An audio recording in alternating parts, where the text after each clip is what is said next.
بسم اللہ الرحمن الرحیم سوال کیا گیا تو تشیع تاریخ کا اتفاق ہے، بڑے بڑے علماء نے، قاضی نور اللہ شوستری نے مجالس المومن ہمارے سامنے پڑھی ہے، انہوں نے بھی لکھا کہ نوک سینہ پر امام حسین کے سر نے قرآن پڑھا، لہذا اپنے آپ کو مومن شیعہ کہلانے والے کو حیا کرنا چاہیے کہ ایسے علماء کی کتب اور حقائق ولایت کا انکار کریں۔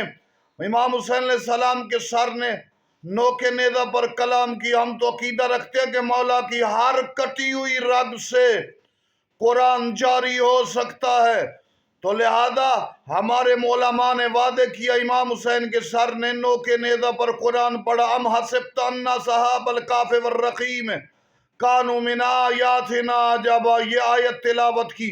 لہذا قاضی نور اللہ شوستری نے مجالس المومنین میں لکھا جب امام زمانہ آئیں گے ہر طرف قرآن کی بہار ہوگی، اہل بیت کے ذکر کی بہار ہوگی۔